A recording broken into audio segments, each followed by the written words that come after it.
नमस्ते मेरे प्यारे दोस्तों, स्वागत है आपका अपना YouTube channel motive happy study पर। बिहार पुलिस का जो 7 अगस्त को एग्ज़ाम हुआ था उसमें जितने भी प्रश्न पूछा गया था उसी आधार पर जो प्रश्न जिस जिस चैप्टर से पूछा गया है उस चैप्टर के सभी महत्वपूर्ण प्रश्न और उससे संबंधित और उसी टाइप के हूबहू मोस्ट एक्सपेक्टेड प्रश्नों का संग्रह लेकर आए हैं और इसी का हम लोग स्टडी कर रहे हैं। यानी अभी इससे बेहतर आपके लिए कुछ भी नहीं हो सकता है। पहले आप जो प्रश्न पूछा गया है उससे रिलेटेड और उसी टाइप के प्रश्नों को पढ़िए, उसके बाद आपको टाइम बचे तो सेट प्रैक्टिस करिए, वो करिए, ठीक है। लेकिन सबसे ज़्यादा अभी आपके लिए सभी छात्रों के लिए सबसे ज़्यादा जरूरी है कि जहाँ जहाँ से क्वेश्चन पूछा गया है उस चैप्टर का महत्वपूर्ण प्रश्नों का क्विक रिवीजन करना, ठीक है। तो बस उत्साहपूर्वक ईमानदारी से स्टडी करते रहिए, आप निश्चित रूप से सफल हो जाएंगे। तो चलिए शुरू करते हैं। और यहाँ ये जो क्वेश्चन है यहाँ से हम लोग पिछले वीडियो में आपको बता दिए हैं। जो लोग नहीं देखें वो प्लेलिस्ट में जाकर जरूर देख लीजिएगा। तो आज से हम लोग शुरू करते हैं। ये सब देखिए बहुत डिटेल्स में जो महत्वपूर्ण प्रश्न है उसी चैप्टर से काफ़ी प्रश्नों को आपको बता दिया गया, ठीक है।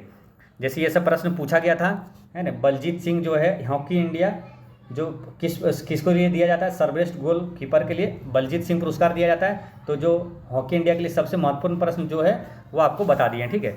तो जो लोग नहीं देखें वो प्ले लिस्ट में जाकर जरूर देख लीजिएगा। तो आज हम लोग शुरू करेंगे यहाँ से ना। क्लास 3 है ये और क्लास 1-2 अपलोड किया जा चुका है। जो लोग नहीं देखें जरूर देख लीजिएगा।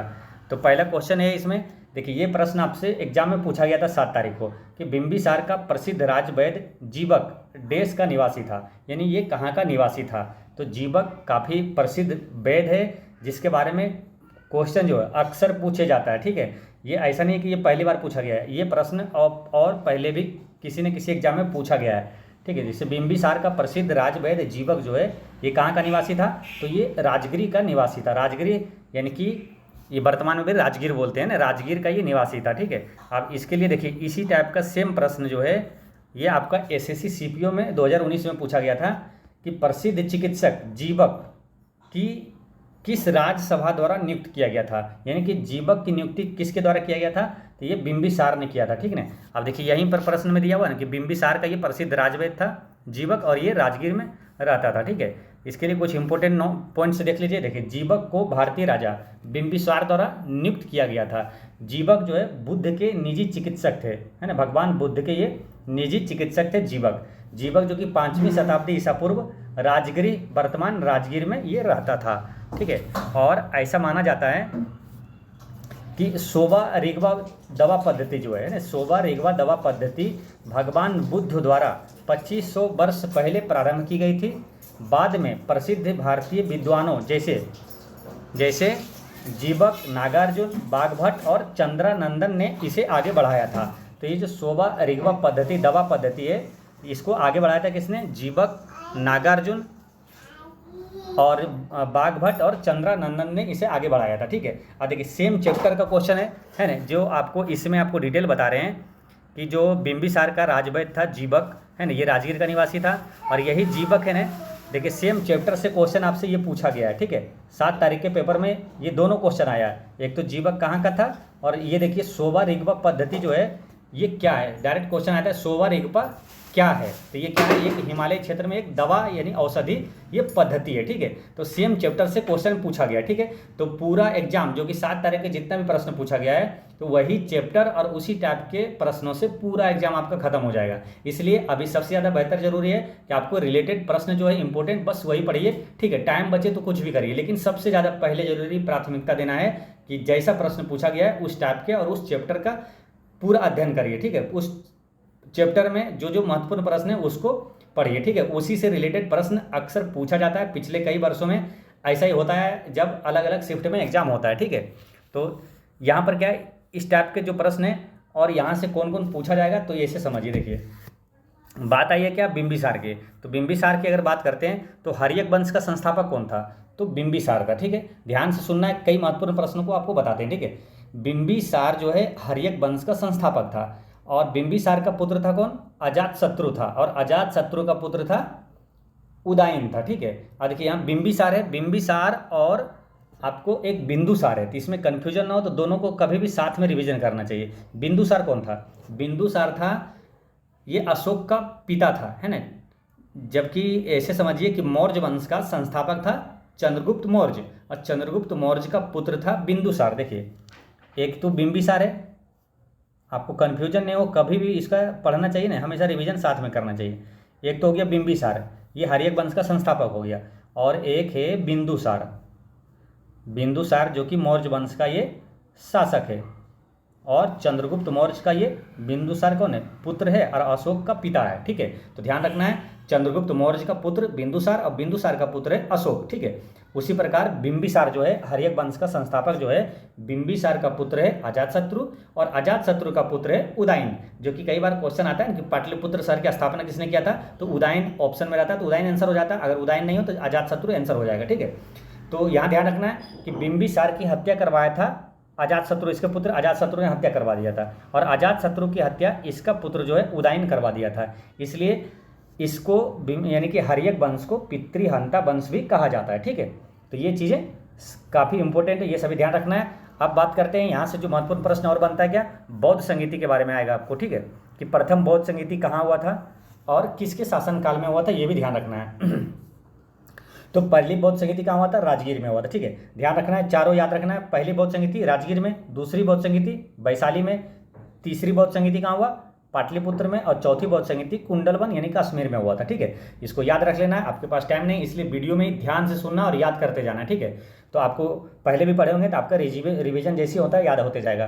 पहली राजगीर, दूसरी वैशाली, तीसरी बौद्ध संगीति कहाँ हुआ, पाटलिपुत्र में हुआ, चौथी बौद्ध संगीति ये हुआ था कश्मीर के कुंडलवन में हुआ। ठीक है, और ये जो पहली बौद्ध संगीति है ये किसके समय हुआ था, तो ये पहली बौद्ध संगीति हुआ था कालाशोक के समय। ठीक है, याद रखना है, पहला हुआ था अजातशत्रु है ना, पहला अजातशत्रु, दूसरा हुआ था कालाशोक के समय। ठीक है, पहली बौद्ध संगीति अजातशत्रु के समय हुआ, दूसरी बौद्ध संगीति कालाशोक के समय हुआ, और तीसरी बौद्ध संगीति अशोक के समय हुआ, और चौथी बौद्ध संगीति जो कि कुंडलवन कश्मीर में हुआ था ये कनिष्क के समय हुआ था। ठीक है, तो ये ध्यान रखना है, ये काफ़ी महत्वपूर्ण है, ये सब क्वेश्चन क्या हमेशा पूछा जाता है। ठीक है, तो याद रखना है, देखिए पहली बौद्ध संगीति राजगीर में अजातशत्रु के समय, दूसरी वैशाली में काला अशोक के समय, तीसरा पाटलिपुत्र में अशोक के समय, और चौथा कुंडलवन कश्मीर में कनिष्क के समय इसका आयोजन हुआ था। ठीक है, तो ये सभी चीज़ें ध्यान रखना है। और महत्वपूर्ण प्रश्न और ये क्या याद रखना है यहाँ पर, देखिए बात आई औषधि और किसका, चिकित्सक का। तो भारत में शल्य चिकित्सा का जनक किसे कहा जाता है, काफ़ी महत्वपूर्ण क्वेश्चन है, कई बार एग्जाम में आया है। ठीक है, भारत में शल्य चिकित्सा का जनक पूछे तो वो था सुश्रुत, है ना, पहले भी आपको बताए हैं सुश्रुत। ठीक है, अगर क्वेश्चन आए तो ये सब छूटना नहीं चाहिए।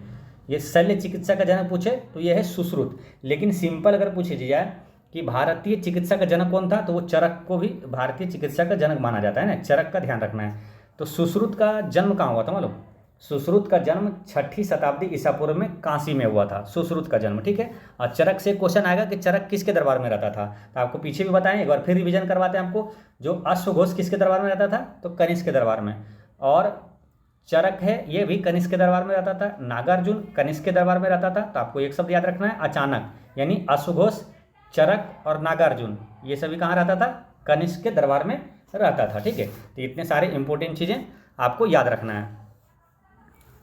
अब नेक्स्ट क्वेश्चन देखते हैं। ये क्वेश्चन पूछा गया था आपसे कि राज्य विधान परिषद की सदस्य संख्या के विषय में संवैधानिक प्रावधान क्या है।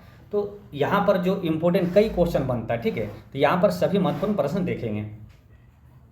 तो राज्य विधान परिषद की जो सदस्य संख्या है इसके विषय में संवैधानिक प्रावधान क्या है। ठीक है, तो इसमें मेन चीज़ ध्यान रखना है कि राज्य विधान परिषद की जो सदस्य संख्या होता है ना, तो उस राज्य में जो विधानसभा की संख्या टोटल होता है उसका 1/3 से अधिक नहीं होना चाहिए। ठीक है, ध्यान रखना है, जो राज्य विधानसभा का सदस्य होता है उसका 1/3 से अधिक जो नहीं होना चाहिए, क्या, राज्य विधान परिषद की संख्या। ठीक है, तो वही इसका आंसर क्या हो जाएगा, राज्य की विधानसभा की सदस्य संख्या का 1/3 से अधिक नहीं होगी। ठीक है, तो ये ध्यान रखना है। जैसे इसमें समझिए कि देखिए संविधान के अनुच्छेद 171 के तहत, है ना, 171 के अनुसार विधान परिषद के सदस्यों की कुल संख्या उस राज्य की विधानसभा के सदस्यों की कुल संख्या का 1/3 से अधिक नहीं होगी। ठीक है, पहला पॉइंट तो ये हो गया और यही आंसर हो गया था। दूसरा क्वेश्चन क्या बन जाता है कि न्यूनतम संख्या कितना होना चाहिए।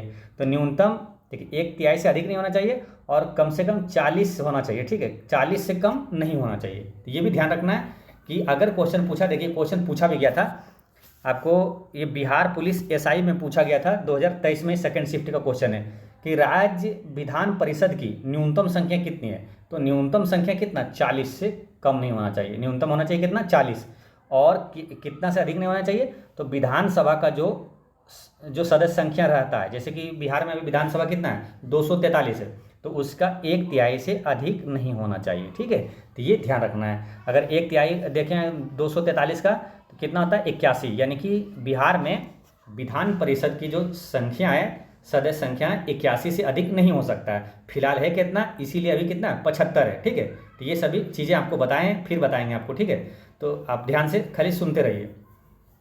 तो यहाँ पर से जितने भी महत्वपूर्ण प्रश्न हैं आपको सब एक बार रिवीजन करते हैं। ठीक है, जैसे क्वेश्चन आता है सभी क्वेश्चन पूछा जाता है। ठीक है, इसलिए ध्यान रखना है, ये सब चीज़ें जानना ही जानना, हमेशा याद रखना जरूरी है। ठीक है, जैसे क्वेश्चन आता है कि विधानसभा में अधिकतम सदस्य संख्या अगर पूछ ले तो देखिए किसी भी विधानसभा में अधिकतम सदस्य संख्या कितना हो सकता है, 500। ठीक है, याद रखना है, किसी भी विधानसभा में, किसी भी राज्य की विधानसभा में अधिकतम कितना हो सकता है, तो 500। न्यूनतम कितना हो सकता है, न्यूनतम होगा 60।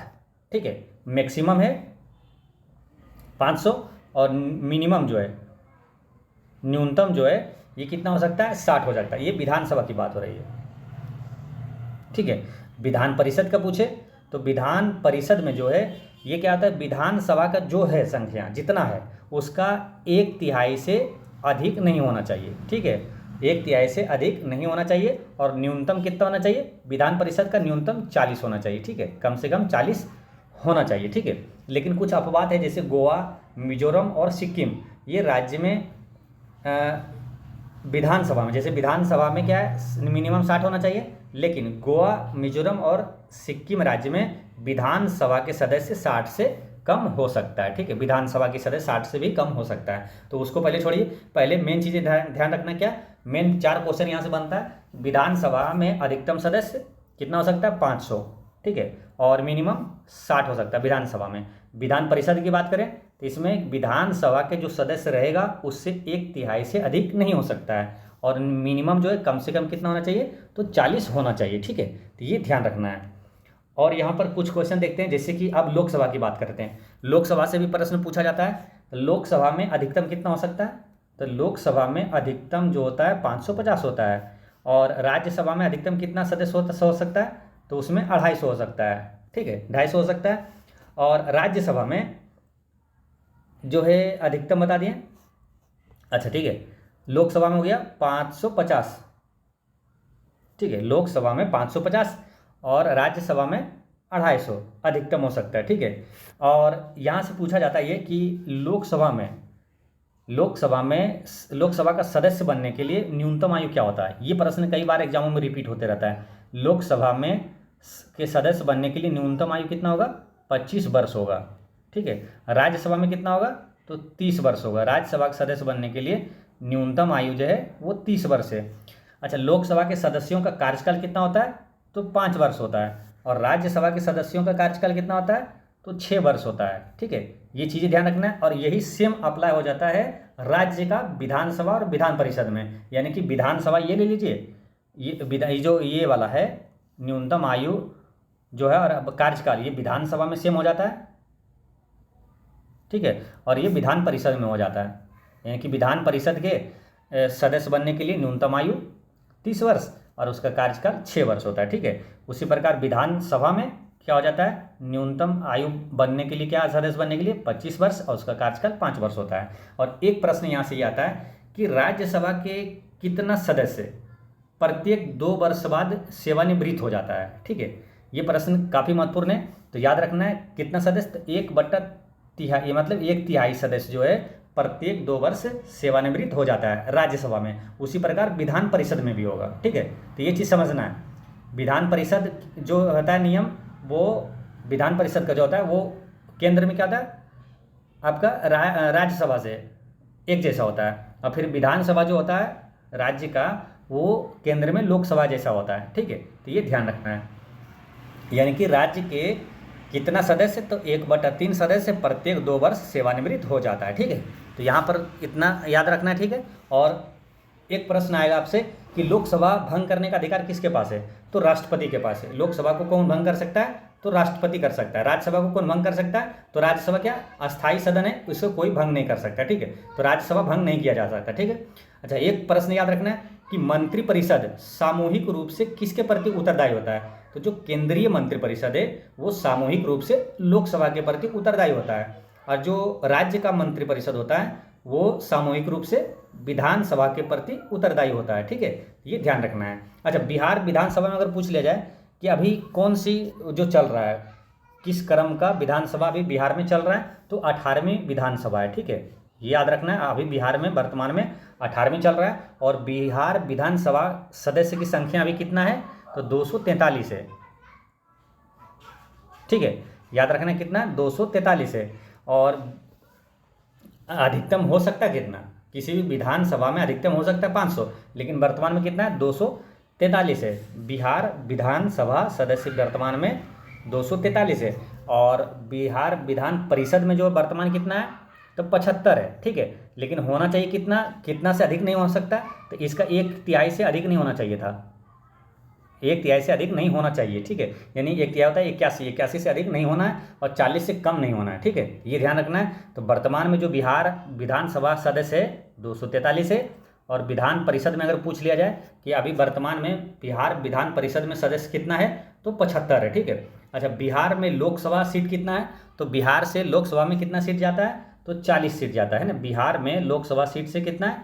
40 है, और राज्यसभा सीट बिहार में कितना है? तो 16 है, ठीक है। तो ये सारे इंपॉर्टेंट चीज़ें ध्यान रखना है। नेक्स्ट क्वेश्चन देखते हैं। ये क्वेश्चन आया था कि संविधान सभा के चुनाव हुए थे। अब यहाँ जहाँ से क्वेश्चन पूछा गया वहाँ से जितने महत्वपूर्ण प्रश्न है सब प्रश्नों को यहाँ पर देखेंगे, ठीक है। ये क्वेश्चन कहाँ से पूछा गया है, ठीक है। तो संविधान सभा से पूछा गया है। यहाँ से कई महत्वपूर्ण क्वेश्चन है जो कि एग्जामों में आता है, कई अलग अलग एग्जाम में आया है, और वही क्वेश्चन क्या होता है? रिपीट होते रहता है हमेशा। तो संविधान सभा का चुनाव हुआ था, ये जुलाई 1946 में हुआ था, ठीक है। इसका आंसर क्या हो जाता है? ऑप्शन नंबर ए, जुलाई 1946 में हुआ था, ठीक है। अब आपको शायद इसी एग्जाम में 7 तारीख को ही संविधान से क्वेश्चन एक और आया था कि संविधान सभा का विचार किसने दिया था, ठीक है। तो अलग अलग जो है पेपर में अलग अलग क्वेश्चन, कई क्वेश्चन है आया है, ठीक है। तो संविधान सभा का विचार किसने दिया था? तो M.N. राय ने दिया था, ठीक है। याद रखना है, M.N. राय संविधान सभा का विचार बोले तो ये दिया था, M.N. राय ने दिया था, ठीक है। संविधान सभा का विचार M.N. राय ने दिया था। अगर पूछ लिया जाए नेक्स्ट एग्जाम में आपसे कि संविधान सभा का संवैधानिक सलाहकार कौन था, तो सलाहकार कौन था ये पूछे तो क्या बताना है आपको? तो संवैधानिक सलाहकार जो था ये था B.N. राव। इसी तरह नाम है, कन्फ्यूजन है, देखिए B.N. राव था, ठीक है, याद रखना है। तो विचार दिया था M.N. राय, और सलाहकार संवैधानिक सलाहकार कौन है भारतीय संविधान सभा के? तो वो है B.N. राव है, ठीक है। तो ये याद रखना है आपको। अच्छा, संविधान सभा की पहली बैठक पूछे कब हुआ, तो संविधान सभा की पहली बैठक कब हुआ था? तो 9 दिसंबर 1946 को हुआ था। सब चीज़ें याद रखना है, नोट करते जाना है दिमाग में ही, ठीक है, याद करते जाना है। थोड़ा सा ध्यान से देखिएगा तो आपको एग्जाम में जैसे आएगा ना आपको दिमाग में तुरंत आ जाएगा, और क्लिक कर दीजिएगा, ठीक है। तो 9 दिसंबर को पहली बैठक हुई थी। संविधान सभा को अंगीकार कब किया गया? ये सब जितने भी बताते हैं सारे महत्वपूर्ण, अति महत्वपूर्ण प्रश्न है, ठीक है। कतई जहर प्रश्न जिसे कहा जाता है। तो वही सब प्रश्न जो जो भी बोलेंगे एक एक लाइन है ना, आपको बस याद करते जाना है। याद पहले होगा तो रिवीजन करते जाना है, ठीक है। ये सभी प्रश्न कई एग्जामों में और बीपीएससी में ये सब पूछा गया है और रिपीट होते रहता है अलग अलग एग्जामों से। यही देखिए, कुछ ऐसे क्वेश्चन है ना जो कि हमेशा रिपीट होते रहता है, कभी उस एग्जाम में कभी उस एग्जाम में रिपीट होते रहता है। इसलिए आपको महत्वपूर्ण जो प्रश्न है वो सब हमेशा याद रखना चाहिए, वो आपके एग्जाम में काम आता है। अभी बिहार पुलिस में देख लीजिए कई क्वेश्चन है ना जो कि प्रीवियस ईयर क्वेश्चन पूछा गया, या तो एसएससी सीपीओ में पूछा गया है, या तो बिहार एसआई में पूछा गया है, या तो बीपीएससी में पूछा गया है। वो कई जो प्रश्न है सब रिपीट हुआ है, ठीक है। तो यहाँ पर याद रखना है क्या, संविधान सभा की पहली बैठक हो गई 9 दिसंबर 1946 को। संविधान सभा को अंगीकार कब किया गया, ठीक है। तो अंगीकार किया गया कब? 26 नवंबर 1949 को, ठीक है। इसी 26 नवंबर 1949 को संविधान सभा को अंगीकार किया गया, ठीक है। और संविधान सभा को अंगीकार किया गया, और इसी 26 नवंबर से एक प्रश्न पूछा जाता है कि संविधान दिवस कब मनाया जाता है। तो संविधान दिवस कब मनाया जाता है? तो 26 नवंबर को मनाया जाता है। 26 नवंबर को और एक कौन सा दिवस मनाया जाता है, तो राष्ट्रीय दूध दिवस भी 26 नवंबर को मनाया जाता है। ठीक है, अब देखिए पहली बैठक हुई थी 9 दिसंबर 1946 को, और जो अंगीकार कर लिया गया था 26 नवंबर 1949 को। तो यही जो टाइम है ना, इसके बीच का यही टाइम होता है। पूछा जाता है कि संविधान को बनने में कितना समय लगा, तो 2 वर्ष 11 माह 18 दिन लगा था, यानी कि 3 वर्ष में 12 दिन कम, है ना। संविधान बनने में कितना समय लगा, 2 वर्ष 11 माह 18 दिन लगा था। ठीक है, अच्छा भारतीय संविधान को लागू कब किया गया, तो वो लागू हुआ था 26 जनवरी 1950 को। ठीक है, मालूम है 26 जनवरी 1950 को। अच्छा संविधान सभा के वो अस्थायी अध्यक्ष कौन था, तो वो था सच्चिदानंद सिन्हा, और अस्थायी अध्यक्ष पूछे तो राजेंद्र प्रसाद, है ना। वो अस्थायी अध्यक्ष सच्चिदानंद सिन्हा और अस्थायी अध्यक्ष कौन थे, तो डॉक्टर राजेंद्र प्रसाद थे। ठीक है, 2 प्रश्न और यहाँ पर इंपॉर्टेंट याद रखना है कि भारतीय स्वतंत्रता अधिनियम ये कब पारित हुआ था, ये डेट पूछा जाता है, डेट सहित आपको इसमें पूछा जाएगा। भारतीय स्वतंत्रता अधिनियम कब पारित हुआ था, तो ये 18 जुलाई 1947 को हुआ था। भारतीय स्वतंत्रता अधिनियम कब पारित हुआ, 18 जुलाई 1947 को। अगर पूछा जाए एक इसी तरह डेट है, आपको कन्फ्यूजन करता है, इसलिए साथ में ध्यान रखना है कि तिरंगे को राष्ट्रीय ध्वज के रूप में कब अपनाया गया, तो तिरंगे को राष्ट्रीय ध्वज के रूप में अपनाया गया था 22 जुलाई 1947 को। ठीक है, तो ये दोनों डेट है 18 और 22, काफ़ी महत्वपूर्ण है। तो ये 18 को क्या हुआ, भारतीय स्वतंत्रता अधिनियम ये पारित हुआ 18 जुलाई 1947 को, और तिरंगे को राष्ट्रीय ध्वज के रूप में अपनाया गया था 22 जुलाई 1947 को। ठीक है, तो ये सब याद रखना है। नेक्स्ट क्वेश्चन देखते हैं क्या पूछा गया है कि सर्वोच्च न्यायालय वो उच्च न्यायालय के न्यायाधीशों को पद से कौन हटाता है। ठीक है, इस टाइप के कई प्रश्न पूछा जाता है, काफ़ी महत्वपूर्ण क्वेश्चन है, ये अक्सर आते रहता है। तो इसका कौन हटा सकता है, तो देखिए इसमें क्या है, सर्वोच्च न्यायालय और वो उच्च न्यायालय के न्यायाधीशों को कुछ महत्वपूर्ण पद है जिसको महाभियोग प्रक्रिया द्वारा हटाया जाता है। महाभियोग प्रक्रिया क्या होता है, महाभियोग लगाकर हटाया जाता है, यानी कि संसद के द्वारा क्या होता है, विशेष बहुमत से प्रस्ताव पारित करके हटाया जाता है। ठीक है, तो वही है, ये सर्वोच्च न्यायालय और न्यायालय के न्यायाधीशों को हटा सकते हैं कब, जब राष्ट्रपति द्वारा, यहाँ राष्ट्रपति होगा, ये राष्ट्रपति ये हटा सकता है यदि दोनों सदन द्वारा प्रस्ताव पारित हो। कौन सा प्रस्ताव, विशेष बहुमत द्वारा ये प्रस्ताव पारित हो। ठीक है, उसमें 2/3 बहुमत की आवश्यकता होती है। ठीक है, तो ये ध्यान रखना है। इसमें जैसे ये आ जाता है सर्वोच्च न्यायालय आ गया के न्यायाधीश, उच्च न्यायालय के न्यायाधीश, मुख्य चुनाव आयुक्त, राष्ट्रपति, ये सबको महाभियोग द्वारा हटाया जाता है। ठीक है, तो यहाँ से कुछ इंपॉर्टेंट चीज़ें आपको नोटिस करते जाना। ठीक है,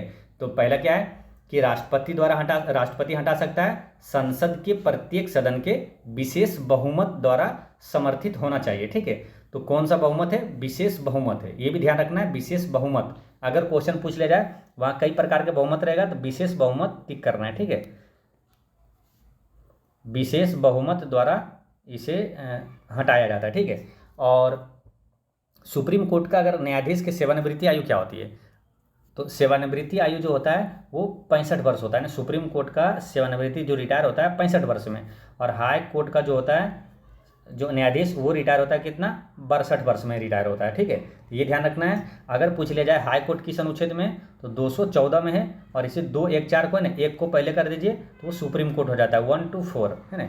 सुप्रीम कोर्ट किस अनुच्छेद में है, 124 में है। ठीक है, अच्छा अगर पूछा जाए कि मुख्य चुनाव आयुक्त को किस प्रक्रिया द्वारा हटाया जाता है, तो महाभियोग प्रक्रिया द्वारा हटाया जाता है। राष्ट्रपति को महाभियोग प्रक्रिया द्वारा हटाया जाता है। ठीक है, तो ये ध्यान रखना है। और जैसे कि ये क्वेश्चन यहाँ आपसे पूछा गया था, देखिए इस तरह से बिहार पुलिस में नहीं, लेकिन बल्कि ये आया था दूसरे एग्जाम में पूछा गया था कि चुनाव आयुक्त को है ना किसके द्वारा हटाया जा सकता है। तो ध्यान देना, ये चुनाव आयुक्त है, मुख्य चुनाव आयुक्त नहीं है। मुख्य चुनाव आयुक्त को महाभियोग द्वारा हटाया जाता है, लेकिन चुनाव आयुक्त पूछ दे तो इसको इसे हटाया जाता है कैसे, तो मुख्य ये सिंपल जो चुनाव आयुक्त है इसको हटाया जाता है मुख्य चुनाव आयुक्त की सिफारिश पर, ये राष्ट्रपति हटा सकता है। तो इसका आंसर क्या हो जाता है, ये हो जाता है चुनाव आयुक्त की बात करें तो। ठीक है, अच्छा राष्ट्रपति पर महाभियोग किस अनुच्छेद में, राष्ट्रपति पर महाभियोग किस अनुच्छेद में, तो अनुच्छेद 61 में है। कुछ महत्वपूर्ण है अनुच्छेद है जो कि आपको हमेशा याद रखना चाहिए। राष्ट्रपति पर महाभियोग अनुच्छेद 61 में है। राष्ट्रपति का पद किस अनुच्छेद में है, अनुच्छेद 52 में है।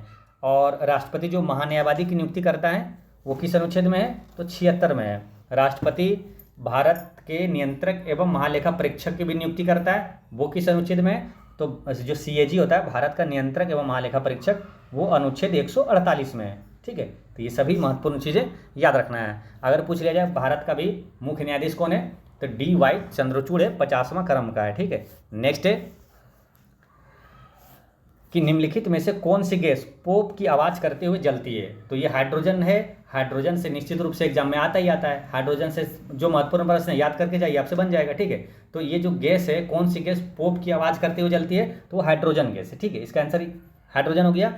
एक क्वेश्चन अगर ऐसे भी पूछ लिया जाए कि कौन सी गैस तड़ाक की आवाज़ के साथ जलती है ना, डायरेक्ट यही क्वेश्चन आता है कि कौन सी गैस जो है तड़ाक की आवाज़ के साथ अगर पूछे, ये भी पूछे ना, तो हाइड्रोजन ही होगा। पोप की आवाज़ के साथ जलती है तो हाइड्रोजन, और तड़ाक की आवाज़ से पूछे कौन जलती है तो हाइड्रोजन।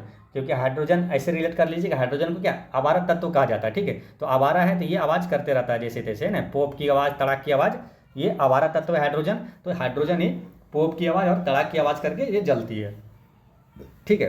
अब हाइड्रोजन से कई महत्वपूर्ण क्वेश्चन है जो कि एग्जाम में आता है। इसी एग्जाम में हाइड्रोजन से एक और क्वेश्चन पूछा गया था कि प्रोटियम और ड्यूटेरियम और ट्राइटियम ये किसका समस्थानिक है, ये क्वेश्चन पूछा गया था। तो ये किसका है, हाइड्रोजन का समस्थानिक है, ठीक है। तो हाइड्रोजन से सभी महत्वपूर्ण प्रश्न याद रखना है। जैसे आवारा तत्व किसे कहा जाता है, हाइड्रोजन का। और सबसे हल्का गैस कौन सा है, तो हाइड्रोजन है। भविष्य का ईंधन किसे कहा जाता है, तो हाइड्रोजन को। देखिए ध्यान से सुनते जाइएगा, सभी महत्वपूर्ण प्रश्न आपको बताते रहे। अजनबी गैस किसे कहा जाता है, देखिए आवारा तत्व ये हो गया हाइड्रोजन, लेकिन अजनबी गैस पूछे तो वो है जीनोन, ठीक है। जीनोन को कहा जाता है क्योंकि जीनोन जो है ना बहुत अभिक्रिया और वायु में भारी होता है, ठीक है। वायु से भरी होती है, अधिक अभिक्रिया और वायु से भरी होती है। जीनोन गैस को अजनबी गैस कहा जाता है, ठीक है।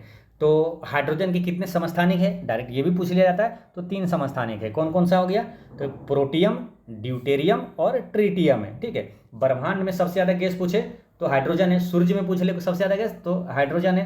तारा में सबसे ज़्यादा पूछ ले तो हाइड्रोजन है, ठीक है। सूर्य में देखिए हाइड्रोजन है, ठीक है। हाइड्रोजन है सूर्य में। यहाँ एक महत्वपूर्ण प्रश्न आपको रिलेट करके याद कराते हैं। सूर्य में क्या है, सबसे ज़्यादा हाइड्रोजन है। सूर्य से जो ऊर्जा का स्रोत है वो किसके कारण है, तो वो होता है नाभिकीय संलयन के कारण, ठीक है। नाभिकीय संलयन से ही सूर्य से ऊर्जा निकलती है, ठीक है। तो सूर्य में सबसे ज़्यादा हाइड्रोजन पाया जाता है। तो हाइड्रोजन बम अगर पूछे किस पर आधारित है, तो नाभिकीय संलयन पर आधारित है, ठीक है। ये ध्यान रखना है क्योंकि हाइड्रोजन सूर्य में सबसे ज़्यादा है और सूर्य से ऊर्जा का स्रोत नाभिकीय संलयन, इसलिए हाइड्रोजन बम भी नाभिकीय संलयन पर हो जाता है। अब परमाणु बम तो वो नाभिकीय विखंडन हो जाता है, ठीक है। तो ये ध्यान रखना है, ठीक है। और बात करते हैं क्या, हाइड्रोजन से इतने सारे क्वेश्चन आपको याद रख लेना है। अच्छा यहाँ पर देखिए ब्रह्मांड में सबसे ज़्यादा हाइड्रोजन पाया जाता है, ठीक है। इस टाइप के 4 महत्वपूर्ण प्रश्न हैं। जैसे कि अगर पूछ लिया जाए कि ब्रह्मांड में सबसे ज़्यादा हाइड्रोजन हो गया, वायुमंडल में सबसे ज़्यादा कौन सी गैस पाई जाती है, तो वो नाइट्रोजन है, ठीक है। और पृथ्वी के भू प्रॉपर्टी में सबसे ज़्यादा कौन सा गैस पाई जाती है, तो कौन सा तत्व है, तो वो है ऑक्सीजन। मानव में सबसे ज़्यादा कौन सा तत्व पाया जाता है, तो वो है ऑक्सीजन। यानी कि पृथ्वी के भू प्रॉपर्टी में और मानव में, ये दोनों में सबसे ज़्यादा पाया जाता है क्या, ऑक्सीजन पाया जाता है, ठीक है। और वायुमंडल में नाइट्रोजन और ब्रह्मांड में पूछ दे तो हाइड्रोजन, ठीक है। तो ये सभी चीज़ें ध्यान रखना है। चलिए नेक्स्ट क्वेश्चन है कि अंडे की जर्दी जो कोलाइड का कौन सा प्रकार है, ठीक है। तो अंडे की जर्दी कोलाइड का ये कौन सा प्रकार है, तो ये है इमल्सन, ठीक है। इसका करेक्ट आंसर है इमल्सन। ये एक पायस है, ठीक है। कैसे है देखिए, इसको ऐसे समझिए। तो देखिए 3-4 चीज़ें होता है, जेल होता है, फोम होता है और इमल्सन होता है, ठीक है।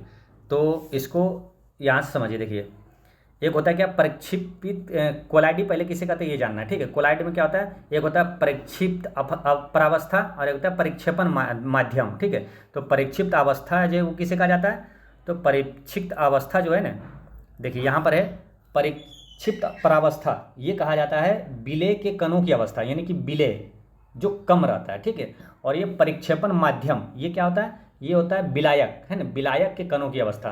तो ये विलायक होता है, यानी कि जो ज़्यादा मात्रा में होता है जिसमें घुल जाता है। जैसे कि मान के चलिए पानी में चीनी घोलते हैं, ठीक है। तो पानी क्या हो जाता है, ज़्यादा मात्रा में रहता है, तो वो हो गया विलायक, ठीक है। तो वो हो गया परिक्षेपण माध्यम हो गया पानी, और चीनी क्या हो जाएगा, परिक्षिप्त परावस्था हो गया, ठीक है। तो ये समझ गए। तो अब यहीं से देखिए क्वेश्चन आपसे पूछा गया था, यानी NCERT का है ये, यहीं से आपका प्रश्न पूछा गया था, ठीक है। तो देखिए इसमें होता क्या, जैसे गैस में द्रव अगर मिला हुआ रहता है तो एरोसोल कहलाता है, ठीक है। जैसे एरोसोल का उदाहरण है कोहरा में क्या है कि गैस में द्रव का अंश रहता है, ठीक है।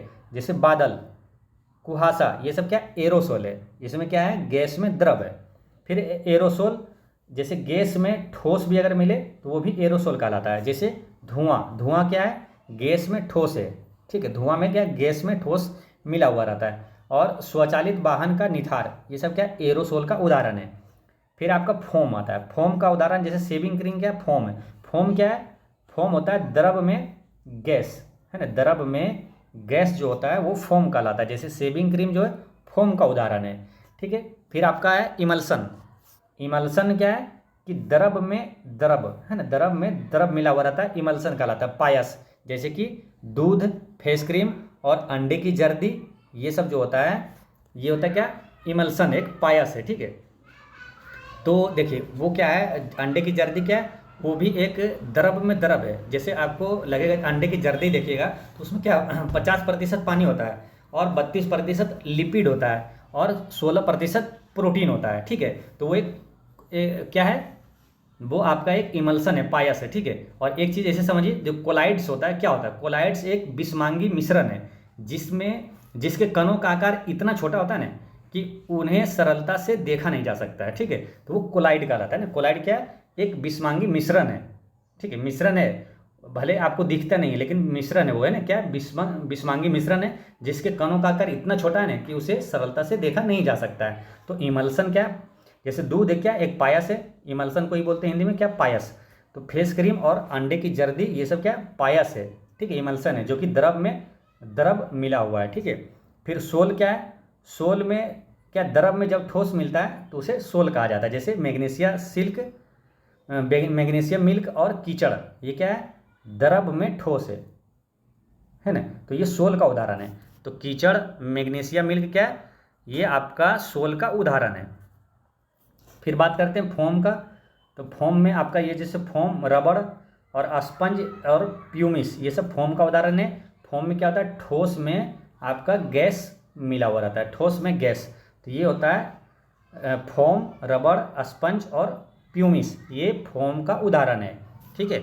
जेली की बात करें, जेल, जेल में क्या होता है, ठोस में द्रव मिला हुआ रहता है, ठोस में द्रव, ठीक है, ठोस में द्रव, यानी ठोस ज़्यादा मात्रा में और द्रव कम मात्रा में रहता है, ठीक है। तो ये होता है जैसे कि जेली, पनीर और मक्खन, ये क्या है, एक जेल का उदाहरण है, ठीक है, जेल का उदाहरण है ये, जेली, पनीर और मक्खन जेल का उदाहरण है। ठोस सोल, ठोस सोल क्या होता है, ठोस में ठोस, है ना, ठोस में ठोस मिला रहता है। तो जैसे रंगीन रत्न पत्थर, दूधिया कांच, ये क्या है, ठोस में ठोस है, यानी ठोस सोल का उदाहरण है, ठीक है। तो ये चीज़ें ध्यान रखना है। अगर आपसे पूछ लिया जाए कि फेस क्रीम किसका उदाहरण है, तो ये इमल्सन है। दूध किसका है, दूध एक पायस है, ठीक है।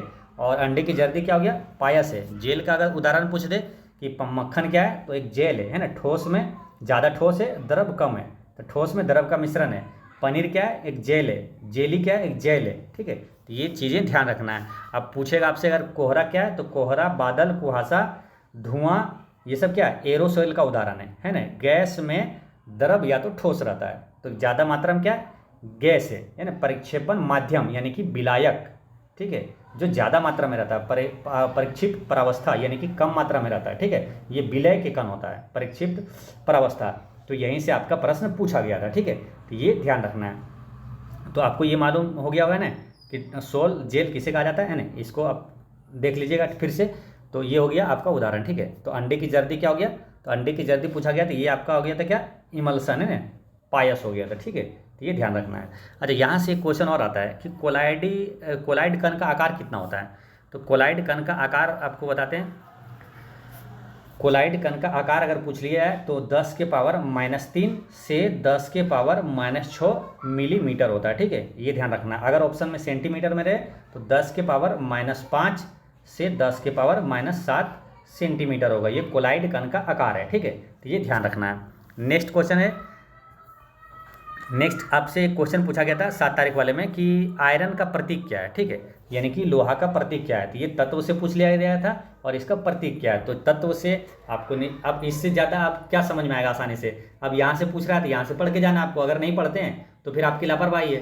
तो आयरन का तत्व पूछा, तो यानी कि आपको 1 से 30 तक कम से कम परमाणु संख्या और उसका जो प्रतीक है वो आपको हमेशा याद रखना चाहिए, ठीक है। अगर याद नहीं है तुरंत रिवीजन कर लीजिए, जहाँ जहाँ से क्वेश्चन पूछा गया उसका पूरा रिवीजन करते रहिए, यही सबसे बेस्ट अभी तरीका है पढ़ने का, बाकी जितना पढ़े उतना काफ़ी है। और सबसे महत्वपूर्ण अभी समय आपको कि जहाँ से प्रश्न पूछा है, जैसे यहाँ आयरन का पूछ दिया Fe का, यानी कि तत्व के बारे में परमाणु संख्या या परमाणु प्रतीक पूछा जा रहा है, तो आपको 1 से 30 तक निश्चित रूप से परमाणु संख्या और परमाणु तत्व का प्रतीक आपको रिवीजन करके जाना चाहिए, ठीक है। तो ये आयरन का प्रतीक पूछा, तो लोहा का क्या है, लोहा का प्रतीक क्या है, Fe है ना। इसका करेक्ट आंसर क्या है, ऑप्शन नंबर सी है, ठीक है। तो आपके लिए लेकर आ गए हैं इसका 1 से 30 तक आप यहाँ पर रिवीजन आपको करवा देते हैं, ठीक है, जो परमाणु संख्या है और उसका प्रतीक है, ठीक है। तो पहले क्या देख लें, प्रतीक ही देख लेते हैं ना, प्रतीक इसका देख लेते हैं, उसके बाद परमाणु संख्या देख लेंगे। पहले परमाणु संख्या देखते हैं, ठीक है, तो मजा आएगा। देखिए हाइड्रोजन आपको याद भी किए होंगे, कई तरीके से याद किए होंगे, 30 तक याद रखना है आपको, ठीक है। कैसे याद रख लेना है, आप अपने तरीके से याद किए होंगे तो ठीक है, लेकिन अभी ऐसे देख लीजिए, ठीक है। देखिए 7 करके याद करिएगा। 7 क्या है, हो ही ली बे बो काना, ये 7 हो गया, ठीक है। हो ही ली बे बो काना, ये 7 हो गया, यानी कि hydrogen, helium, lithium, beryllium, boron, है ना। हो ही ली 3, बेबो यानी कि बेरिलियम, बोरोन, काना यानी कार्बन और नाइट्रोजन, और इसकी परमाणु संख्या लगातार है ना 7 है। हाइड्रोजन की परमाणु संख्या 1, हीलियम की परमाणु संख्या 2। अगर देखिए अगर स्पष्ट नहीं भी दिख रहा होगा ना, तो हमारे बातों पर ध्यान दीजिए, आपको जो बता रहे हैं, ठीक है। तो हाइड्रोजन का परमाणु संख्या 1, हीलियम का 2 और लिथियम का 3, हो ही ली बेबो, है ना, यानी कि बेरिलियम और बोरोन। तो बेरिलियम की परमाणु संख्या 4 है और बोरोन की परमाणु संख्या 5 है, बेबो हो गया। काना यानी 6 और 7 में आएगा, ठीक है। तो कार्बन की परमाणु संख्या 6 है और नाइट्रोजन की परमाणु संख्या 7 है। हो ही ली बेबो काना, ये 7 हो गया। अब करते हैं 7 और करते हैं, ठीक है। 7 में फिर कौन सा आएगा, तो हो ही ली बेबो काना हो गया, फिर ओ फ्लो नीसो, है ना, ओ फ्लो नीसो 4 हो गया। मैग एल सी, है ना, मैग एल सी, ये हो गया 7 फिर, यानी कि 14 तक हो गया। तो ऑक्सीजन का परमाणु संख्या 8 है, फ्लोरीन का 9 है, नियोन का 10 है, सोडियम का 11, मैग्नीशियम का 12 और एल्युमिनियम का 13 और सिलिकॉन का 14, है ना। 14 तक आ गए, सिलिकॉन का 14 होता है। तो ओ फ्लो दूसरा जो स्टेप शुरू होता है 8 से शुरू होता है ना, 7 करके याद करेंगे। ओ फ्लो यानी ऑक्सीजन का 8, है ना, ओ से शुरू होता है।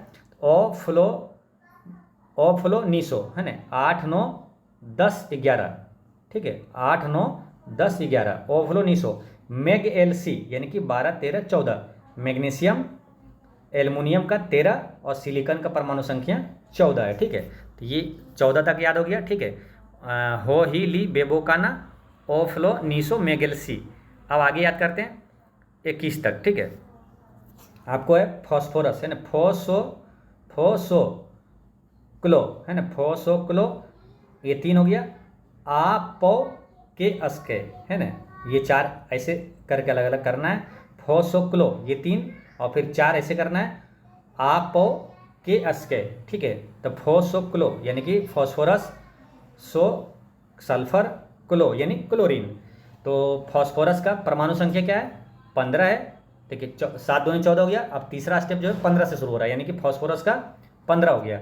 फॉस्फोरस की परमाणु संख्या 15 है। सल्फर 16, तो ऐसे भी याद रख लेंगे, सल्फर 16 सल्फर 16 सल्फर 16, यानी कि ये 1 2 को अगर ऐसे रट लेते हैं तो आपको क्या, आपको हेल्प करता है बाकी चीज़ों को जोड़ने में। तो सल्फर 16 सल्फर 16, सल्फर के परमाणु संख्या क्या है 16। क्लोरीन 17, फिर है आपो, है ना, के अस्के यानी 18 19 20 21, ठीक है। तो आपो यानी 18 18, आर्गन का परमाणु संख्या 18 और पोटेशियम का 19, है ना। और के अस्के, तो के से हो गया कैल्शियम का 20 है, अस्के 21 में आके रुकता है। तीसरा स्टेप खत्म हुआ, 27 21 याद हो गया, है ना। अस्के यानी 21, अस्केंडियम, है ना। तो याद क्या किए थे, फोसोक्लो आपो के अस्के, तो अस्के यानी कि अस्केंडियम यानी 21, अस्केंडियम की परमाणु संख्या 21, अस्केंडियम 21, अस्केंडियम की परमाणु संख्या 21, ठीक है। और सल्फर 16, अस्केंडियम 21, ठीक है। ये हो गया आपको 21 तक। फिर आगे बढ़ते हैं। अब इसको 8 को याद कर लेना आप, ठीक है। तो 9 बच गया ना, 21 और 9 30 हो जाएगा, ठीक है। 7 किया कि 7 करके 21 याद होगा। आप देखिए क्या है, इसको याद करना है। ऐसे देखिए टाइटेनियम है, बेनेडियम है, क्रोमियम है, मैग्नीज है। ये चार याद करके। टीबी क्रोम, टीबी क्या है, क्रोम का है। टीबी क्रोम, टीबी से हो गया टाइटेनियम बेनेडियम, ठीक है। क्रोम से हो गया क्रोमियम और मैग्नीज, क्रोम से हो गया क्रोमियम और मैग्नीज, ठीक है। ये 21 के बाद देखिए ये चार याद हो गया, 25 तक आ गए हम लोग, ठीक है। टीबी क्रोम, टीबी यानी टाइटेनियम 22 परमाणु संख्या, बेनेडियम यानी 23 है ना, बेनेडियम का 23 है। क्रोम यानी कि क्रोमियम 24-25, क्रोम यानी 24-25 है ना, क्रोमियम का है 24, अब मैग्नीज का है 25, ठीक है। और टीबी क्रोम, उसके बाद टीबी क्रोम और लोहा, लोहा अलग से ले लीजिए 26, बाकी फिर इधर याद कर लेंगे 4, ठीक है। तो लोहा एक 26 यहाँ बीच में ले लीजिए, यही पूछा भी गया था, ठीक है। तो यार लोहा का पूछा गया, देखिए यहाँ Fe है ना, लोहा का प्रतीक पूछा गया था Fe, ठीक है। तो इसका परमाणु संख्या क्या है, 26 है, ठीक है। परमाणु संख्या 26 है। तो यहाँ याद हो गया क्या, टीबी क्रोम, ये हो गया 22, 23, 24, 25। टीबी यानी कि टाइटेनियम 22, बेनेडियम 23, क्रोमियम 24 और मैग्नीज 25। और यहाँ लोहा का एक लीजिए, यानी लोहा का परमाणु संख्या 26 है, ठीक है। लोहा का परमाणु संख्या 26 है, ठीक है। और इधर क्या है, इधर याद कर लीजिए क्या मालूम, कोनी ताजा, कोनी ताजा, दो सब याद रखना है, 4 को लास्ट वाला याद रहेगा, 27, 28, 29, 30, 27, 28, 29, 30 है ना। कोनी ताजा क्या है, कोनी ताजा, इससे क्या हो जाएगा, देखिए कोबाल्ट निकेल, ताजा यानी कि ताजा यानी तांबा और जिंक है ना, ताजा यानी तांबा और जिंक, यानी कोनी ताजा 30 को अगर याद करना है आपको, ठीक है।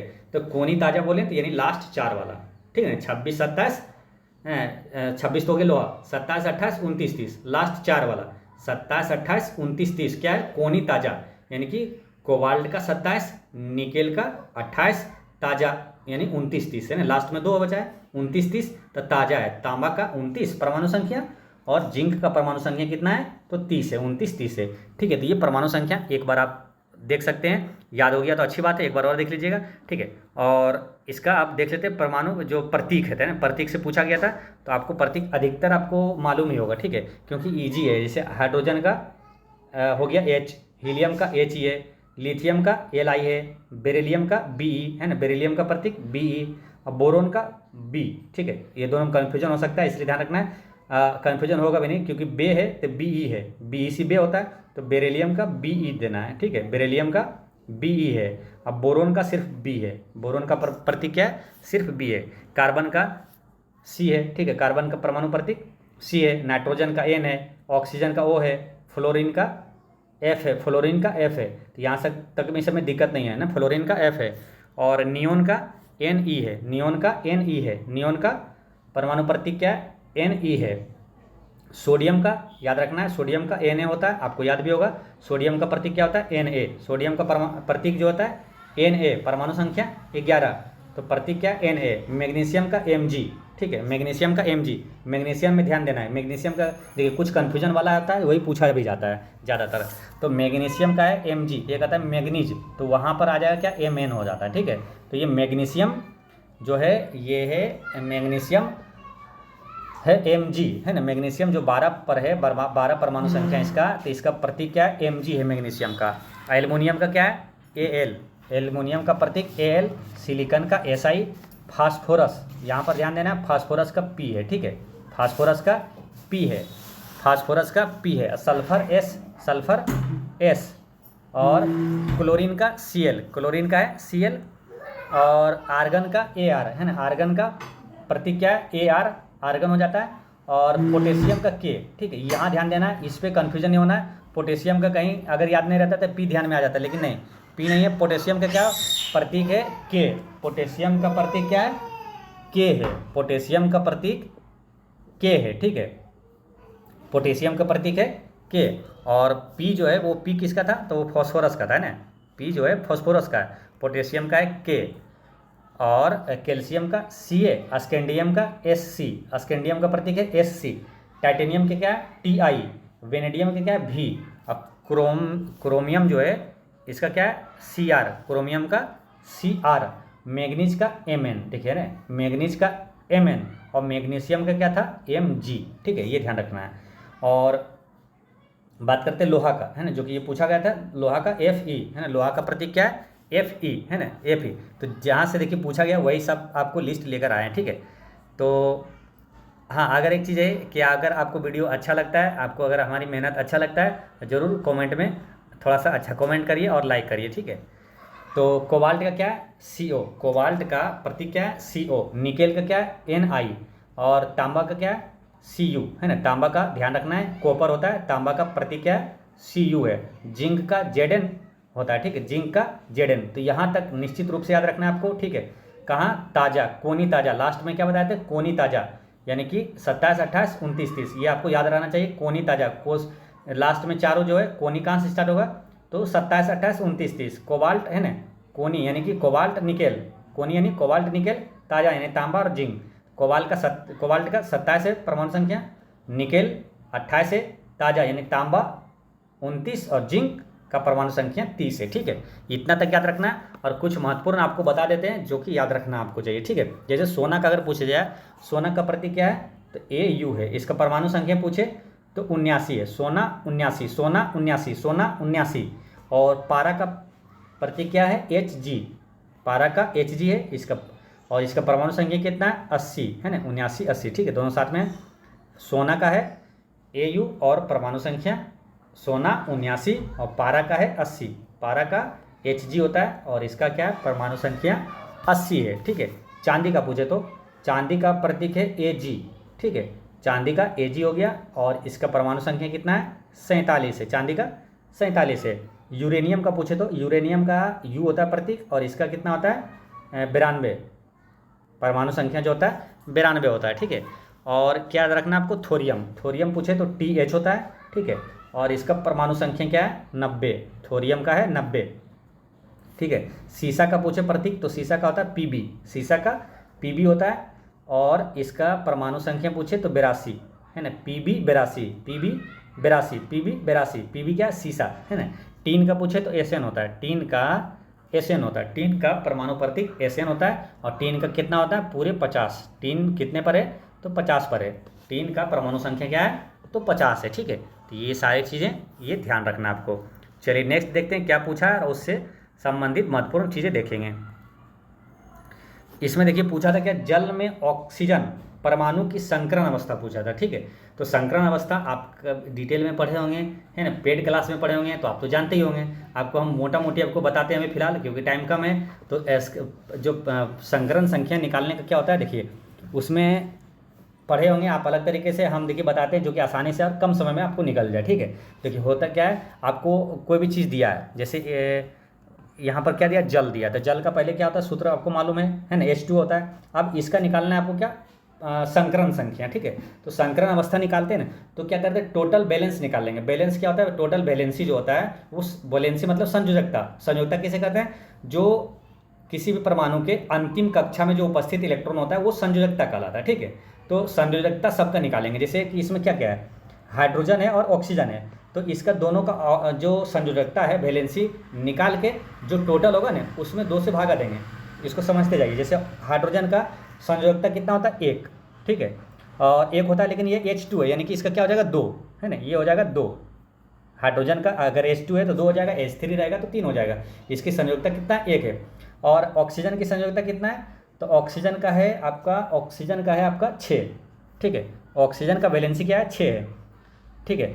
तो वो कैसे निकालते हैं, तो आप पढ़े होंगे तो जानते होंगे ना, ऑक्सीजन का कैसे, जिसका भी निकालना रहे तो इसको बैठाते हैं, परमाणु क्रमांक लिखते हैं। जैसे कि ऑक्सीजन है कितना, तो इसका परमाणु संख्या आपको मालूम होना चाहिए, ऑक्सीजन का 8 है, तो इसको क्या लिखते हैं, 2 और 6, तो लास्ट में क्या है, 6 है। तो ये 6 इसका हो गया संयोजकता, ठीक। अंतिम कक्षा में जो उपस्थित रहता है तो वो होता है उसकी संयोजकता। और इसको लिखते क्या है, 2, 8, 8 है ना, 18, इस हिसाब से लिखते हैं। तो जैसे कि 8, जैसे परमाणु संख्या 8 है तो हमको 2 के बाद क्या लिखेंगे, 6 ही लिखेंगे, ठीक है। अगर रहता 7 तो 2 के बाद क्या लिखते हैं, 5 लिखते हैं, ठीक है। तो इस तरह से परमाणु संख्या वो निकालते हैं। तो यहाँ पर क्या हुआ, अब टोटल वैलेंसी क्या हुआ, देखिए हाइड्रोजन का 2 हो गया और ऑक्सीजन का 6 है, तो 6 और 2 कितना हुआ, 8 हो गया। और बट्टा में कर दीजिएगा 2, यानी 2 से भागा दे देना है, यानी कि टोटल जो वैलेंसी करके और 2 से भागा दे दिए, 2 से भागा दे दिए, कितना आया, 4। तो अगर 4 आए तो sp3 लिखना है, ठीक है। अगर 5 आता तो sp4 लिखना है। अगर 3 आए यानी एक पीछे लिखना है। अगर यहाँ भागा देने पर 3 आता तो क्या लिखते हैं, sp2 लिखते हैं, पीछे वाला, ठीक पीछे वाला। अगर भागा देने पर 2 आता तो क्या लिखते हैं, SP आता। ठीक है, तो जब यहाँ पूछा गया था आपसे कि जल का यानी कि H2O, ऐसी मुँह मतलब कुछ बनाने की जरूरत नहीं है, आप मुँह जबानी इसको टिक कर सकते थे। हाइड्रोजन का 2 और इसका है 6, 8 में से 2 भागा दिए 4, 4 जैसे आया अब 3 वाला चल जाएगा आंसर। तो जल का क्या था, प्रसंकरण संख्या SP3 हो गया, इसका करेक्ट आंसर हो गया। ठीक है, अगर सपोर्टेड मान के चलिए आपको दे दिया जाए क्या, अमोनिया दे दिया जाए। ठीक है, NH3। ठीक है, NH3 का पूछ दे कि प्रसंकरण संख्या अवस्था इसका क्या होगा। तो देखिए नाइट्रोजन का क्या होता है, नाइट्रोजन की परमाणु संख्या क्या है, 7 है। ठीक है, तो 7वें स्थान 7 पर है, तो इसको लिखेंगे क्या, 2 और 5 लिखेंगे। ठीक है, तो इसके जो वैलेंसी इलेक्ट्रॉन कितना है, 5 है, तो ये हो गया कितना, 5। ठीक है, और हाइड्रोजन की जो संयोजकता है वो कितना, 1 है, तो 1 का क्या 3 वो है, तो यहाँ 3 लिखेंगे। अब इससे 2 से भागा दीजिए, तो कितना आएगा, 4 बार में कटेगा, यानी कि इसका भी प्रसंकरण संख्या क्या है, SP4 आया, तो यानी 3 लिखेंगे, SP3 है। ठीक है, तो इस तरह से आप जिसका हो वो आप आसानी से बना सकते हैं। ठीक है, इसमें कोई भी डाउट नहीं है। और ज़्यादातर आपको मालूम इस टाइप का अगर क्वेश्चन पूछा जाता है तो इजी वाला ही रहता है। ठीक है, तो आप इतना जान रहे हैं तो आपका सब बना दीजिएगा, ज़्यादातर इजी वाला जो कि आसानी से आपको कैलकुलेट हो जाए। जैसे जल का दे दिया था, तो इसमें क्या है, जो आपको मालूम है, जैसे कि हाइड्रोजन का मालूम है परमाणु संख्या 1 होता है, ऑक्सीजन का 8 होता है, जैसे 30 तक बताए थे आपको याद रखना है, तो उसको 30 के अंदर वाला ही आपको पूछेगा। ठीक है, तो ऐसा ही पूछा आपको, क्या कितना इजी पूछ दिया, 10 से नीचे वाला पूछ दिया, अब क्या चाहिए। तो जल का पूछा था, तो 2 और 6 8, 2 से भागा दीजिए, 4 हुआ, 4 यानी कि SP3 हो गया। तो ठीक है, इस तरह से आपको बना लेना है। अगर मान के चलिए इस तरह से देखिए, कई डिटेल में आपको इसको हम बताएंगे, लेकिन अभी क्या टाइम आपको कम है, इसलिए मोटा मोटी बताते हैं, आपको काम आ जाए। ठीक है, बाकी आप अगर रेगुलर बने रहते हैं इस चैनल पर तो आपको डिटेल्स में बताएंगे, जो कि सेकेंडों में देखते के साथ आप है ना इसकी कौन सा संकरण संख्या है इसका निकाल सकते हैं। जैसे मान के चलिए NH4 दे दिया, NH4 का भी NH और यहाँ प्लस दे दिया। ठीक है, NH4 प्लस का प्रसंकरण संख्या निकालिए, तो इसको कैसे निकालेंगे। ठीक है, देखिए ये क्या है, नाइट्रोजन, नाइट्रोजन का संयोजकता भी बताएं क्या, 5 होता है, तो ये 5 लिखिए, प्लस हाइड्रोजन कितना है, 4, तो प्लस करिए यहाँ 4। ठीक है, ये जो प्लस जब रहेगा ना, तो अगर एक प्लस है तो एक माइनस करिएगा, अगर यहाँ माइनस आयन दिया हो रहे तो प्लस करिएगा। ठीक है, तो यहाँ एगो है प्लस, तो इसको माइनस कर दीजिए। ठीक है, अब बटा 2 कर दीजिए, तो 5 4 9, 9 में से 1 गया 8, 8 में से 2 भागा दिए, तो कितना बता, 4, 4 जैसे आया यानी कि SP3 हो जाएगा इसका करेक्ट आंसर। ठीक है, और इसके डिटेल में आपको बताएंगे बाद में। ठीक है, लेकिन मोटा मोटी आप इतना से आप ध्यान रखिए, काम हो जाएगा आपका। ठीक है, नेक्स्ट पूछा था आपसे क्या, अब एक चीज़ देखिए, इस टाइप को अगर बता दिया आपको प्रसंकरण संख्या, अब सेट कोई भी हो, देखिए एक स्टूडेंट बोले थे कि सर थोड़ा ज़्यादा क्वेश्चन कराइए, तो देखिए अगर आप समझ जाते हैं उसका मेन थ्योरी है ना, उसका जो कॉन्सेप्ट समझ जाते हैं, तो क्वेश्चन हज़ारों क्यों ना पूछे वो आपसे बन जाएगा। ठीक है, आसानी से बन जाएगा। इसलिए हम आपको जो प्रश्न पूछा गया उसी को डिटेल में आपको बता रहे हैं, ताकि आपको समझ हो जाए, अंडरस्टैंडिंग हो जाए, आपसे कुछ भी पूछेगा आपसे बन जाएगा। ठीक है, तो इसलिए आपको ऐसे ही आपको हम बता रहे हैं। ठीक है, बताने का और कहीं भी आपको बता दें। अब जैसे अलग अलग सेट में, जैसे यहाँ पर आप यही क्वेश्चन ले लीजिए। ठीक है, यूरोप के स्केच का रिपोर्टाज का लेखक कौन है, तो अलग सेटों में क्या है, ये जो क्वेश्चन पूछा गया है, तो हमको ये मालूम है कि रिपोर्टाज से पूछा गया है, पुस्तक से पूछा गया, यानी पुस्तक से प्रश्न आ रहा है, तो दूसरे सेट में भी दूसरा क्वेश्चन पूछा होगा पुस्तक से, तो आपको जो पुस्तक का पूरा लिस्ट ही लेकर आ गए हैं, फिर टेंशन करने की बात है, पूरा लिस्ट ही आपको बताते हैं ना, कहीं भी जो भी सेट में आएगा आपसे यहाँ से बनेगा। ठीक है, तो ये रिपोर्टाज जो है, यूरोप के स्केच का रिपोर्टाज का लेखक कौन है, तो ये है राम कुमार। ठीक है, यहाँ ऑप्शन में दिया राजकुमार। ठीक है, तो लेकिन ये राम कुमार है, तो यहाँ पर आंसर इसका राजकुमार ही आंसर हो जाएगा। ठीक है, बाकी ऑप्शन में कोई है ही नहीं। ठीक है, तो इसका यूरोप के स्केच का रिपोर्टाज का लेखक कौन है, तो इसका करेक्ट आंसर हो गया ऑप्शन नंबर बी। ठीक है, अब देखिए रिपोर्टाज क्या होता है, रिपोर्टाज एक विधा है। ठीक है ना, जिसका महत्वपूर्ण कुछ है पुस्तक जहाँ से एग्जाम में अक्सर आता है। ठीक है, यही लिस्ट से देखिए आपका क्वेश्चन आया हुआ है, यूरोप का स्केच होता है, तो यूरोप का स्केच क्या है, रिपोर्टाज है, रिपोर्टाज और उसके लेखक आपको लेकर आ गए हैं। ठीक है, इसको पढ़ के जाइए, आपके एग्जाम में काम आएगा। ठीक है, अगर रिपोर्टाज से क्वेश्चन पूछा जाएगा तो आपसे निश्चित रूप से बन जाएगा। एक क्वेश्चन पहले ये ध्यान रखिए कि हिंदी में का प्रथम रिपोर्टाज क्या था, हिंदी का प्रथम रिपोर्टाज क्या था, वो था लक्ष्मीपुरा। ठीक है, यहाँ पर लिखा है जो लक्ष्मीपुरा, तो ये पूछा जाएगा क्वेश्चन आपसे, तो छूटना नहीं चाहिए कि हिंदी का प्रथम रिपोर्टाज क्या था, लक्ष्मीपुरा। और लक्ष्मीपुरा का लेखक कौन था, तो ये था, इसका जो लेखक था यानी कि इसका रचनाकार था कौन, शिवदान सिंह चौहान था। ठीक है, याद रखना है, हिंदी का पहला जो है रिपोर्टाज था लक्ष्मीपुरा, और इसका लेखक कौन था, शिवदान सिंह चौहान था। ठीक है, नेक्स्ट आपसे कि तूफानों के बीच इसका लेखक कौन है, तो रांगे राघव है ना, रांगे राघव। ठीक है, आप एक बार देखिए, है ना, आपसे जो पूछा गया रिपोर्टाज पूछा गया था और उसके रिपोर्टाज कार। ठीक है, ये बता रहे हैं आपको। तो लक्ष्मीपुरा का शिवदान सिंह, लक्ष्मी शिव ऐसे रेट कर लीजिएगा। लक्ष्मी भी भगवान का नाम, शिव भी भगवान का नाम, लक्ष्मी शिव, ठीक है। और तूफानों के बीच रांगे राघव और देश की मिट्टी बुलाती है, इसका लेखक कौन है? तो भदंत है ना, भदंत आनंद, भदंत आनंद याद रखना है। देश की मिट्टी बुलाती है अगर पूछे तो भदंत आनंद है।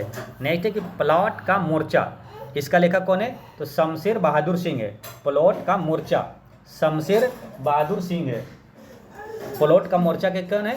तो शमशेर बहादुर सिंह है, ठीक है। फिर यहाँ ध्यान रखिए कि छन बोले कन मुस्कुराए, बस ध्यान से आप सुनते जाइए, एग्जाम में आएगा आप ऑप्शन छाट के मार दीजिएगा, बस एक बार देख लीजिए, आपको समझ लीजिए, काम हो जाएगा, याद हो जाएगा, ठीक है।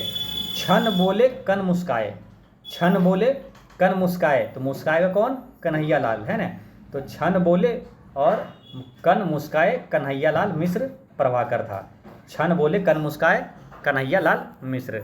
नेक्स्ट है कि वे लड़ेंगे हजारों साल, इसका कौन है? तो शिव सागर मिश्र है, ठीक है। वे लड़ेंगे हजारों साल, ये शिव सागर मिश्र है, ठीक है। अब देखिए शिव से एक और आया था, तो इसलिए कन्फ्यूजन ना हो, थोड़ा ध्यान रखना है। ये शिवदान सिंह चौहान, लक्ष्मीपुरा का है शिवदान है ना, शिवदान सिंह चौहान, ठीक है, लक्ष्मीपुरा का। और ये है आपका शिव सागर, वे लड़ेंगे हजारों साल, तो सागर है ना, हजारों साल सागर, हजारों साल शिव सागर। युद्ध यात्रा के लेखक कौन है? धर्मवीर भारती है। युद्ध यात्रा के लेखक धर्मवीर भारती है। नेक्स्ट है कि जुलूस रुका है, इसका लेखक कौन है? तो विवेकी राय है। जुलूस रुका है तो विवेकी राय है। देखिए आपको इसमें ना मिलान करने वाला भी दे सकता है, या तो आपको दे देगा कि इनमें से कौन सा गलत है, ठीक है। तो ये ध्यान रखना है कौन सा मिलान सही नहीं है, तो ये सब भी ध्यान रखना है। 2-3 टाइप का प्रश्न पूछा जाता है यहाँ से। तो जुलूस रुका है, इसका लेखक है विवेकी राय है। जुलूस रुका है, इसका लेखक कौन है? विवेकी राय है। और ऋण जल धन जल, इसका लेखक कौन है? तो फणीश्वर नाथ रेणु है। काफ़ी महत्वपूर्ण है, फणीश्वर नाथ रेणु से अक्सर क्वेश्चन पूछा जाता है, ठीक है। तो याद रखना है ऋण जल धन जल के लेखक कौन है? ये फणीश्वर नाथ रेणु है। ऋण जल और धन जल के लेखक फणीश्वर नाथ रेणु है, ठीक है। तो ये सारी चीज़ें आपको ध्यान रखना है। एक बार फिर बोले तो रिवीजन करवा देते हैं, ठीक है। देखिए लक्ष्मीपुरा का हो गया, शिवदान तूफानों के बीच, रांगे राघव, देश की मिट्टी बुलाती है, तो मिट्टी बुलाती है भदन आनंद है। प्लॉट का मोर्चा शमशेर बहादुर सिंह है। छन बोले कन मुस्काए कन्हैया लाल है। वे लड़ेंगे हजारों साल शिव सागर, लड़ेंगे हजारों साल शिव सागर। युद्ध यात्रा धर्मवीर भारती, जुलूस रुका है विवेकी राय, जुलूस रुका है विवेकी राय। और ऋण जल धन जल, ऋण जल धन जल फणीश्वर नाथ, ऋण जल धन जल ये फणीश्वर नाथ रेणु है, ठीक है। ये ध्यान रखना है। नेक्स्ट क्वेश्चन है आपसे हिंदी का पूछा गया था, ये क्वेश्चन मुहावरा का, ठीक है। तो मुहावरा का ये प्रश्न आया था कि जैसे छाती पर मूंग दलना, इसका क्या होता है? छाती पर मूंग दलना, इसमें क्या हो जाएगा? यानी साथ रहकर परेशान करना, ठीक है। छाती पर, ये इजी ही था, ठीक है। इसको आप ऑप्शन से ही ना देख के आपको आइडिया आ जाता है, चारों पढ़ते हैं तो आपको आइडिया आ जाता है कौन हो सकता है। तो छाती पर मूंग डालना, एक का क्या आ जाएगा? ऑप्शन नंबर ये 4 होगा, ये वाला साथ रहकर परेशान करना। फिर छाती पर पत्थर रखना, छाती पर पत्थर रखना, इसका क्या होगा? छाती पर पत्थर रखना मतलब होता है धैर्यपूर्वक कष्ट सहना। छाती पर पत्थर रखना धैर्यपूर्वक कष्ट सहना। नेक्स्ट आपसा है कि छाती पर सांप लौटना, इसका मतलब होता है ईर्ष्या करना। छाती पर सांप लौटना यानी ईर्ष्या करना। और छाती ठोंकना, ये क्या होता है? छाती ठोकना मतलब होता है क्या? कठिन कार्य हेतु प्रतिज्ञा करना, है ना। कई बार आप देखें गाँव में छाती ठोक के कहता हम ये कर देबो, है ना। तो वही होता है छाती ठोकना यानी कठिन कार्य हेतु प्रतिज्ञा करना, ठीक है। तो इस तरह से इसका आंसर हो जाता है आपका 23 का करेक्ट आंसर है ऑप्शन नंबर सी, इसका करेक्ट आंसर हो गया, ठीक है। तो ये हिंदी का प्रश्न पूछा गया था। फिर ये भी आपका हिंदी का ये आया था कि कौन सा समास विग्रह नहीं है। देखिए यहाँ पर क्या, गुरु दक्षिणा यानी गुरु के लिए दक्षिणा, ऋण मुक्त यानी ऋण से मुक्त, सेना नायक यानी सेना का नायक। लेकिन यहाँ क्या लिखा है? राज्यसभा, तो राज्यसभा राजा के लिए सभा, ये गलत है, क्योंकि राज्यसभा ये गलत है, राजा का सभा है। राज्यसभा रहता तो अलग चाहिए, राज्यसभा क्या हो गया? ये विधान जो होता है, राज्यसभा का क्या होता है? तो सभापति हो जाता है ना। राज्यसभा का क्या होता है? राज्य के लिए सभापति होता है, तो राज्य के लिए सभा, ये गलत है। तो ये समाज जो है विग्रह सही नहीं है, ठीक है। नेक्स्ट आपसे क्वेश्चन क्या आया था कि ये आया था बायोलॉजी से, ठीक है, बायोलॉजी से प्रश्न आया, तो जिस चैप्टर से आया उस चैप्टर में जितने भी प्रश्न हैं वो सब यहाँ रिवीजन कर लेंगे, ठीक है। और वो सब प्रश्न क्या मालूम, पूछा भी जाता है, ये भी प्रश्न प्रश्न जो कई एग्जाम में पूछा गया है, तो जो जो वहाँ से पूछा जाता है तो वो सभी यहाँ पर देखेंगे। तो यहाँ क्या पूछा गया था, डेस ने कोशिका में स्थित तरल जैविक पदार्थ को जीव द्रव्य का नाम दिया है। तो क्वेश्चन सिंपल है कि जैविक पदार्थ को जीव द्रव्य का नाम किसने दिया था, तो जीव द्रव्य का नाम दिया था J.E. परकिंजे ने दिया था, ठीक है। जीव द्रव्य का नाम दिया था किसने दिया था, तो परकिंजे ने दिया था, ठीक है। देखिए ये भी प्रश्न पूछा गया है और ये भी प्रश्न पूछा गया था कि जीव द्रव्य का खोज किसने किया है, ठीक है। ये जितने भी प्रश्न पूछा गया है वही सब क्वेश्चन क्या था, इधर से उधर रिपीट होते रहता है, ठीक है। तो जीव द्रव्य का खोज किसने किया था अगर पूछे तो वो है डुजार्डिन। कौन है, तो डुजार्डिन। जीव द्रव्य का खोज किया था डुजार्डिन ने, लेकिन नाम दिया था ये परकिंजे ने, ठीक है। नाम किसने दिया था, तो परकिंजे ने दिया था, ठीक है। अच्छा, बात आई है कोशिका से संबंधित, ठीक है। तो कोशिका का पूरा यहाँ पर डिटेल उसका कुंडली देखते हैं। कोशिका की खोज किसने किया था, ये भी प्रश्न कई बार पूछा गया, ठीक है, और ये पूछा जाता है, रिपीट होते रहता है, इसलिए जितने भी ध्यान से सुनिएगा, जितने भी प्रश्न बताएंगे सबको आपको याद रखना है, ठीक है। और याद किए होंगे, रिविजन भी होगा आपको। कोशिका की खोज किसने किया, तो रॉबर्ट हुक ने किया था, ठीक है। अब रॉबर्ट जैसा ही 3 नाम है, ठीक है, तो जो कंफ्यूजन आपको कर सकता है, एक तो हो गया रॉबर्ट हुक, इसलिए तीनों को साथ देखेंगे, एक है रॉबर्ट हुक, एक है रॉबर्ट ब्राउन और एक है रॉबर्ट कोच है, ठीक है। तो तीनों से पूछा जाता है, तीनों को याद रखना है। तो रॉबर्ट हुक क्या है, कोशिका की खोज किया था, ठीक है। और रॉबर्ट ब्राउन जो है ये कोशिका के केंद्रक की खोज किया था। रॉबर्ट ब्राउन देखिए नाम से भी जाता है, जैसे ब्राउन केंद्रक, ब्राउन केंद्रक। रॉबर्ट हुक कोशिका, रॉबर्ट हुक कोशिका, कोशिका खोज रॉबर्ट हुक। देखिए नो का देखिए इसमें वॉइस आएगा, ब्राउन केंद्रक, ब्राउन केंद्रक। तो रॉबर्ट ब्राउन जो है ये केंद्रक की खोज किया था, ठीक है। तो क्वेश्चन पूछे ऑप्शन में रहेगा तो घबराना नहीं है। रॉबर्ट दोनों देख लिए तो आपको कंफ्यूजन नहीं होगा। तो कोशिका की खोज किया था रॉबर्ट हुक ने, और कोशिका के केंद्रक की खोज किया था किसने, रॉबर्ट ब्राउन ने किया था। और एक है कौन, रॉबर्ट कोच है, वो किसका खोज किया था, तो टीबी का जो होता है, टीबी या तपेदिक बोलिए या तो यक्षमा बोलिए, ठीक है। तो उसकी बैक्टीरिया की खोज किया था रॉबर्ट कोच ने किया था, यानी कि टीबी का बैक्टीरिया की खोज किसने किया था, तो वो किया था रॉबर्ट कोच ने किया था, ठीक है। तो ये ध्यान रखना है। सबसे छोटी कोशिका अगर पूछे तो क्या होगा, सबसे छोटी कोशिका क्या है, तो वो है सबसे छोटी जीवित कोशिका वो है माइकोप्लाज्मा है। सबसे बड़ी कोशिका पूछे तो वह शुतुरमुर्ग का अंडा है, ठीक है। अब यहाँ से कुछ प्रश्न काफ़ी इंपॉर्टेंट है। 7 तारीख को ही एक प्रश्न पूछा गया था कि तारक काय किस में नहीं होता है, ये पूछा गया था। और देखिए 3 प्रश्न आ गया था, मालूम यहाँ क्या होता है कि सेम चैप्टर से महत्वपूर्ण प्रश्न आते हैं, इसलिए कहते हैं कि हमेशा रिलेटेड चैप्टर और प्रश्नों को याद रखिए। एक क्वेश्चन आया था कि पादप कोशिका और जंतु कोशिका में अंतर, ठीक है। तो ये आपको बताते हैं, देखिए एक होता है पादप कोशिका और जंतु कोशिका, ये दोनों से क्वेश्चन हमेशा आते रहता है, इसलिए पादप कोशिका और एक जंतु कोशिका, ठीक है, ये ध्यान रखना है। तो देखिए पादप कोशिका में क्या होता है, कोशिका भित्ति होता है, ठीक है। क्या होता है, कोशिका भित्ति होता है। पादप कोशिका में कोशिका भित्ति होता है, जंतु कोशिका में जो है कोशिका भित्ति नहीं होता है। ऐसे समझ लीजिए जैसे पेड़ है, ठीक है ना, पेड़ का जो छाल होता है वो कोशिका भित्ति है, ठीक है। तो कोशिका भित्ति है तो वो छाल होता है, तो वो क्या कोशिका भित्ति उसमें जरूरत पड़ता है, लेकिन मानव में कोशिका भित्ति का जरूरत नहीं पड़ता है, ठीक है। तो कोशिका भित्ति पादप में होता है, लेकिन जंतु में कोशिका भित्ति नहीं होता है, ठीक है। कोशिका भित्ति अगर पूछ ले किसका बना होता है, तो सेल्यूलोज का बना होता है, ठीक है, ये भी ध्यान रखना है। और फिर पादप में क्या होता है, लवक, हरित लवक होता है, ठीक है। ये यही अंतर, मेन अंतर यही है, ठीक है। अगर पूछ लिया जाए ना कभी भी कि पादप कोशिका जंतु कोशिका में अंतर क्या है, तो यही अंतर है मेन, कोशिका भित्ति और हरित लवक। जो हरित लवक है और कोशिका भित्ति ये पादप कोशिका में पाया जाता है, जंतु कोशिका में नहीं पाया जाता है, ठीक है, ये ध्यान रखना है। एक प्रश्न आपसे आएगा, क्वेश्चन में आता है कि कौन सी कोशिकांग केवल जंतु कोशिका में पाया जाता है। तो देखिए लवक भी इसमें, हरित लवक भी जंतु कोशिका में नहीं पाया जाता है, ठीक है। एक क्वेश्चन आएगा कि कौन सी कोशिकांग केवल पशु कोशिका में पाया जाता है, तो वो है तारक काय, है ना, सेंट्रोसोम जिसका इंग्लिश में बोलते हैं। तारक काय जो है ये केवल जंतु कोशिका में होता है ना, पशु कोशिका में होता है, यानी कि पादप कोशिका में तारक काय नहीं होता है, ठीक है, ये ध्यान रखना। यानी यहाँ पर क्या होगा, जंतु कोशिका में तारक काय होगा, लेकिन यहाँ नहीं होगा तारक काय, ठीक है। तो ये 3 महत्वपूर्ण चीज़ें हैं, यहाँ पर याद रखना है, ये अक्सर आपको काम आते रहेगा, ध्यान रखना है। तो कोशिका भित्ति और लवक, हरित लवक, ये पादप में पाया जाता है, जंतु में नहीं पाया जाता है।